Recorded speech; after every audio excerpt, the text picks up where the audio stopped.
जय हिंद, वंदे मातरम। दोस्तों, मैं आशुतोष आपके अपने YouTube channel JMD exam crack पर आप सभी का बहुत बहुत स्वागत कर रहा हूं।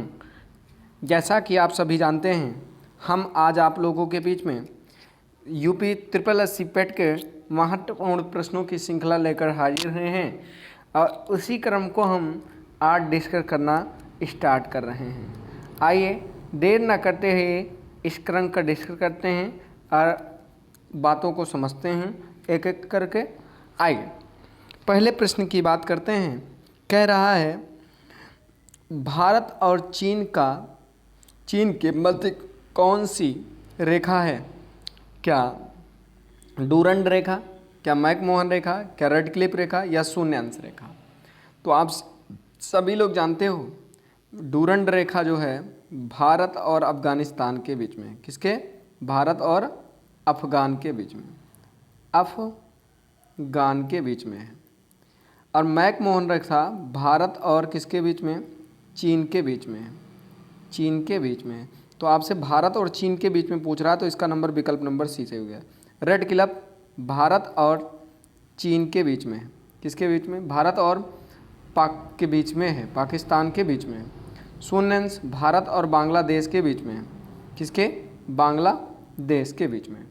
उम्मीद करते हैं इसका विकल्प नंबर सी सही हो गया होगा। उम्मीद करते हैं आपको बातें समझ में आ रही होंगी। आइए अगले प्रश्न की बात करते हैं और क्वेश्चन नंबर 2 समझने का प्रयास करते हैं। कह रहा है, भारत की स्थानीय सीमा किस देश के साथ, स्थानीय सीमा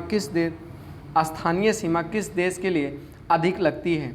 क्या चीन के साथ, बांग्लादेश के पास, पाकिस्तान के साथ, नेपाल के लिए? आप सभी लोग जानते हो सबसे ज़्यादा जो स्थलीय सीमा है वो बांग्लादेश के, बंगला के साथ लगता है, बांग्लादेश के साथ।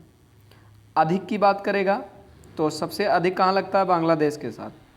और कम की बात करेगा, कम की, तो कम कहाँ लगता है? आप सभी लोग जानते हो, अफ़गान के साथ। अफ़गान के साथ सबसे कम लगता है। तो यहाँ सबसे अधिक किसके साथ लगता है? ऑप्शन नंबर सी के साथ लगता है। उम्मीद करते हैं बातों को अच्छी तरीके से समझ रहे होंगे। आइए अगले प्रश्न की बात करते हैं, क्वेश्चन नंबर 3 के बारे में। कह रहा है, भारत में निम्नलिखित में से कौन सा राज्य बांग्लादेश के साथ सीमा साझा नहीं करता? तो आप जानते हैं मणिपुर, मिजोरम, त्रिपुरा, मेघालय, असम। असम 2 बार टच करता है, ध्यान दीजिएगा। बांग्लादेश से 2 बार टच करने वाला राज्य कौन सा है? तो असम है। त्रिपुरा तीनों ओर से घिरा हुआ है, त्रिपुरा तीनों तरफ से घिरा हुआ है। किससे? आप सभी लोग जानते होंगे त्रिपुरा किससे किससे घिरा हुआ है? 3 तरफ से। अगर पूछूं बांग्लादेश किस राज्य को 3 तरफ से घेरे हुए है, तो त्रिपुरा को। अब मणिपुर जो है, मणिपुर तो आप सभी लोग जानते हैं इसका विकल्प ए सही होगा, क्योंकि मणिपुर किसी से टच नहीं करता। ये मणिपुर बांग्लादेश से टच नहीं करता, और ये जो मिजोरम है ये टच करता है। आइए अगले प्रश्न की बात करते हैं, क्वेश्चन नंबर 4 को समझने का प्रयास करते हैं। कह रहा है, निम्नलिखित में से कौन सा भारतीय राज्य नेपाल के साथ सीमा साझा करता है? क्या पश्चिम बंगाल, क्या बिहार, क्या सिक्किम, ये सभी? आप जानते हो ये होता है, यहाँ नेपाल पड़ता है, यहाँ पर सिक्किम पड़ता है, और यहाँ बिहार पड़ता है, आपको सबको पता है। और यहीं से बिहार से हल्का लगा हुआ पश्चिम बंगाल भी पड़ता है। तो इसका मतलब ऑप्शन नंबर कौन सा सही है? डी, यानी तीनों के तीनों राज्य इसको सीमा लगाते हैं, नेपाल से सीमा लगती है। आइए अगले प्रश्न की बात करते हैं, प्रश्न को समझने का प्रयास करते हैं। कह रहा है, अरुणाचल प्रदेश निम्न में से किस देश के साथ अंतर्राष्ट्रीय सीमा का साझा करता है? क्या चीन के साथ, क्या म्यांमार के साथ, क्या भूटान के साथ, ये सभी के साथ? जानते हैं आप, ये इधर बनता है तो यहाँ पड़ता है भूटान, तो यहाँ पड़ता है हमारा वो, तो इधर चीन पड़ता है और इधर भूटान पड़ता है, और इधर क्या पड़ता है आपको पता है? इधर पड़ता है म्यांमार। तो ये सभी के साथ सीमा निर्धारित करता है। उम्मीद करते हैं बातों को क्लियर हो रहा होगा अच्छे से। आइए क्वेश्चन नंबर 6 की बात करते हैं और समझते हैं। कह रहा है, भारत का प्रथम लोकसभा अध्यक्ष कौन था? तो JB मावलेकर थे, या BR अम्बेडकर थे, या JP कृपलानी थे, या श्याम प्रसाद मुखर्जी थे? तो आप सभी लोग जानते हो JP कृपलानी भारत के प्रथम लोकसभा अध्यक्ष थे। आइए अगले प्रश्न की बात करते हैं। क्वेश्चन नंबर 7 के बारे में समझते हैं और अच्छे से समझते हैं। परमवीर चक्र विजेता कौन था? क्या श्री शंकर कुरूपी थे, या राकेश शर्मा थे, या मानिक शाह थे, या सोमनाथ थे? तो आप सभी लोग जानते हो प्रथम पुरस्कार विजेता जो थे परम चक्र विजेता सोमनाथ शर्मा जी थे। कौन थे? सोमनाथ शर्मा जी थे। अगला प्रश्न है, बहुत अच्छा प्रश्न है और कई बार ये पूछा गया है और इसमें कूड वाला प्रश्न है, इसलिए इसको पहले चालक कोड को सुमेलित करना है, समझिए इसको। कह रहा प्रथम गृह मंत्री कौन था? तो आप प्रथम गृह मंत्री जानते हैं कौन थे? प्रथम गृह मंत्री सरदार वल्लभ भाई पटेल थे। यहाँ से ऑप्शन नंबर 1 का 4 जो होगा वही सही होगा। 1 में 4, सी में दोनों में, सी और डी में दोनों में है 1 का 4। तो आप बातों को समझ रहे होंगे। 1 का 4 है तो आप क्वेश्चन नंबर यहाँ सी भी सही हो सकता है, सी भी सही हो सकता है, डी भी सही हो सकता है। आइए अगली बात को समझते हैं पहले, फिर यहाँ पर आकर डिस्कस करते हैं। कह रहा है अगला देखिएगा, कह रहा है प्रथम मुख्य चुनाव आयुक्त कौन था? तो आप सभी लोग जानते हैं सुकुमार थे। कौन थे? सुकुमार जी थे। उम्मीद करते हैं मेरी बात सिमिलर होगी। यानी 1 का 4 और बी का 3, 1 का 4 और बी का 3, इसमें कौन सा सही है? तो आइए इसको समझते हैं। 1 का 4 बी का 3, तो ये विकल्प नंबर सी सही है। उम्मीद करते हैं आपको अच्छी तरीके से समझ में आ रहा होगा। आइए अगली बात चलते हैं और क्वेश्चन नंबर हम समझने का प्रयास करते हैं। क्वेश्चन नंबर 9 के बारे में। आइए कह रहा प्रश्न है प्रथम महिला न्यायाधीश कौन थी? फातिमा बीबी, अन्ना चांडी, जयंत पटनागर, या आरती साहा? आप सभी लोग जानते हो प्रथम महिला जो थी वो अन्ना चांडी थी। प्रथम महिला न्यायाधीश जो थी वो अन्ना चांडी थी। ठीक है, अगला बात समझते हैं और अच्छी तरीके से इसको डिस्कस करने का प्रयास करते हैं। भारत का द्वितीय सर्वोच्च सैन्य पुरस्कार है जो सैनिकों को प्रदान किया जाता है। परमवीर चक्र, महावीर चक्र, वीर चक्र, अशोक चक्र। तो आप जानते हो कौन सा चक्र है जो किया जाता है? तो ये महावीर चक्र है जो किया जाता है। आइए अगले प्रश्न के बारे में चलते हैं और समझ लेते हैं। भारत की प्रथम महिला IAS अधिकारी कौन है? किरण बेदी, लीला सेठ, अन्ना जार्ज, या विजय लक्ष्मी पंडित? तो आप सभी लोग जानते हो भारत की प्रथम महिला जो IAS अधिकारी हैं वो हैं किरण बेदी जी नहीं हैं, ये हैं अन्ना जार्ज जी हैं। आइए अगले प्रश्न की बात करते हैं, क्वेश्चन नंबर 12 के बारे में। कह रहा है भारतीय राष्ट्रीय कांग्रेस की प्रथम विदेशी महिला अध्यक्ष कौन थी? सरोजिनी नायडू, एनी बेसेंट, सुचित्रा कृपलानी, या मदर टेरेसा? तो आप सभी लोग जानते हैं ये कौन थी? एनी बेसेंट थी जो विदेशी थी। ठीक है, अगला प्रश्न पूछा जाता है क्वेश्चन नंबर 13, ऑस्कर पुरस्कार जीतने वाली प्रथम भारतीय महिला कौन थी? जयंती पटनागर, कमलजीत सिंधु, उर्सुल पुट्टिकी, या भानु अथैया? तो आप सभी लोग जानते हो कौन थी ये, इसमें आप सबको पता है भानु अथैया थी प्रथम ऑस्कर पुरस्कार जीतने वाली। अगला प्रश्न है सुमेलित कीजिए, कह रहा निम्नलिखित को। आइए सुमेलित करते हैं और समझने का प्रयास करते हैं इनको। थोड़ा सा क्वेश्चन छोटा करेंगे तो समझ में नहीं आएगा, ये से ही समझ लीजिए कि विकल्प नंबर देख लीजिए अच्छे से, पहले फिर बात करते हैं। कह रहा देखिएगा, आइए समझते हैं अच्छी तरीके से, फिर इस पर डिस्कस करने का प्रयास करते हैं। कह रहा आप देखिए, कह रहा राष्ट्रीय महिला आयोग की प्रथम अध्यक्ष कौन थी? जयंती पटनायक थी। तो 1 का 2 जो सही है वही सही है। तो आइए 1 का 2 केवल एक विकल्प में सही है, वो कौन सा विकल्प है? बी विकल्प। तो ऑप्शन नंबर बी सही हो जाएगा। अगले प्रश्न की बात करते हैं। कह रहा है अगला प्रश्न, कह रहा है भारत के प्रथम उपग्रह आर्यभट्ट का प्रक्षेपण कब हुआ था? क्या 1970 में, 1980 में, 1975 में, या 1985 में? तो आप सभी लोग जानते हैं कब हुआ था।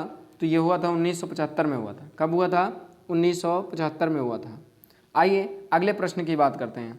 2001 में भारतीय सेना में शामिल किया जाने वाला तेजस क्या है? टैंक है, मिसाइल है, युद्ध है, रडार है, युद्धक विमान है, या रडार है? तो आप सबको पता है ये कौन सी चीज़ें हैं। यह हैं युद्धक विमान हैं। कौन सी हैं? युद्धक विमान हैं। आइए अगला प्रश्न आप समझते हैं इसके बारे में, फिर अगला एक प्रश्न के बारे में चलते हैं। कह रहा भारत का प्रश्न है, भारत का प्रथम परमाणु रिएक्टर की स्थापना कहाँ पर की गई? तारापुर में, बम्बे हाई में, ट्राम्बे में या नागपुर में? कहाँ पर की गई? आप सबको पता है तो ट्राम्बे में की गई। कहाँ पर? ट्राम्बे में। आइए अगले प्रश्न की बात करते हैं और समझने का प्रयास करते हैं आज के बारे में। सुपर इम्पॉर्टेंट प्रश्न है, क्वेश्चन नंबर 18 के बारे में। कह रहा है भारत का प्रथम बायो रिजर्व कौन सा है? नीलगिरी, चिल्का, जिम कॉर्बेट, बुलर। तो आप समझ जाते हो भारत का प्रथम जो बायो रिजर्व है वो नीलगिरी की पहाड़ी है। कौन सी है? नीलगिरी की पहाड़ी है। अगले प्रश्न की बात करते हैं। देखिए प्रश्न है 19 नंबर। कह रहा है भारत की प्रथम, ध्यान दीजिएगा, भारत की प्रथम महिला न्यायालय की स्थापना कहाँ हुई? मालदा में, उनाखाली में, तारापुर में, सहारनपुर में। तो आप सभी लोग जानते हो मालदा में हुई थी। कहाँ पर हुई थी? मालदा में हुई है। आइए अगले नंबर प्रश्न की बात करते हैं, क्वेश्चन नंबर 20 के बारे में। कह रहा है भारत का पहला डाक टिकट कहाँ से मुद्रित हुआ? मुंबई से, चेन्नई से, कोलकाता से, केरल से? कहाँ से हुआ? तो आप सभी लोग जानते हो ये हुआ कोलकाता से हुआ। प्रथम जो डाक है केरल, कोलकाता से हुआ। उम्मीद करते हैं मेरी बात को अच्छे से समझ में रहे होंगे। आइए अगले प्रश्न की बात करते हैं और अच्छे प्रश्न का जवाब दीजिएगा।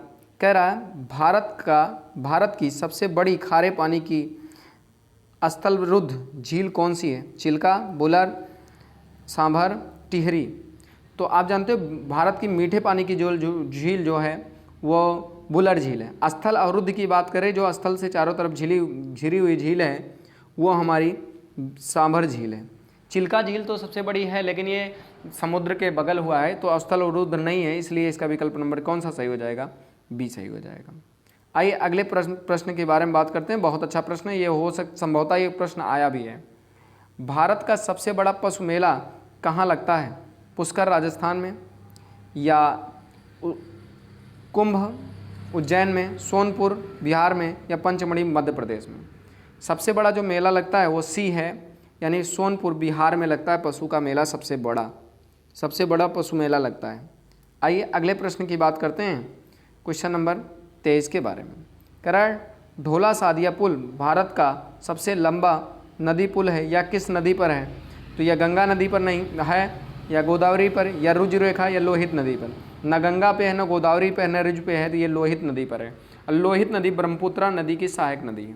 ब्रह्मपुत्रा नदी की सहायक नदी है। आइए क्वेश्चन नंबर 11 उसके बात करते हैं। किसके? नंबर 24 के। दक्षिण भारत की गंगा कही जाने वाली गोदावरी नदी की लंबाई कितनी है? क्या 2525? ये तो गंगा की लंबाई है। 1465, ये 1000, 2000। तो आप जानते हो गोदावरी नदी की लंबाई जो है वो सी है, यानी 1465 किलोमीटर है। उम्मीद करते हैं बात समझ में आ रही होगी। आइए अगले प्रश्न की बात करते हैं। कह रहा है भारत के राज्यों में से किस राज्य की तटीय रेखा सबसे लंबी है? क्या गुजरात, क्या केरल, क्या मुंबई, या आंध्र प्रदेश? तो आप सभी लोग जानते हैं गुजरात की सबसे लंबी तट रेखा है। और विश्व स्तर पर कनाडा की बात करते हैं। कनाडा की सबसे लंबी तटीय सीमा है। आइए अगले प्रश्न की बात करते हैं, क्वेश्चन नंबर 26 के बारे में। भारत का सबसे लंबा राष्ट्रीय राजमार्ग कौन सा है? तो आप सभी लोग जानते हैं क्या NH8 है, NH7 है, NH44 है, या NH108 है? तो आप जानते हो सबसे ज़्यादा जो लंबा है वह NH44 है, यानी NH44 सबसे लंबा है। अगला प्रश्न है आज का, बहुत अच्छा प्रश्न है। कह रहा कैनबरा किस देश की राजधानी है? क्या न्यूजीलैंड, क्या कनाडा, क्या डेनमार्क, क्या ऑस्ट्रेलिया? तो आप सभी लोग जानते हैं कैनबरा ऑस्ट्रेलिया की राजधानी है। किसकी राजधानी है? ऑस्ट्रेलिया की राजधानी है। अगले प्रश्न की बात कर रहा हूँ, ईरान की मुद्रा क्या है? तोमान, सरिया, या इराकी दिनार, या सूडान मित्र? तो आप जानते हैं तोमान है। कौन सा है? तोमान है। आपको ये मेरे छोटे से प्रश्नों की श्रृंखला आपको कैसी लगी हमें कमेंट करके ज़रूर बताइए। ऐसे ही वीडियो पाने के लिए चैनल से अवश्य जुड़ें और अपने मित्रों तक अवश्य शेयर करें, ताकि ऐसे ही वीडियो आपको प्रोवाइड होते रहें। मिलते हैं नेक्स्ट वीडियो में, तब तक के लिए जय हिंद, वंदे मातरम दोस्तों, अपना बहुत बहुत ख्याल रखिएगा और वीडियो को शेयर करना मत भूलिएगा। मिलते हैं नेक्स्ट वीडियो में। ऐसे ही वीडियो पाने के लिए चैनल से अवश्य जुड़ें और चैनल को सब्सक्राइब करें। धन्यवाद।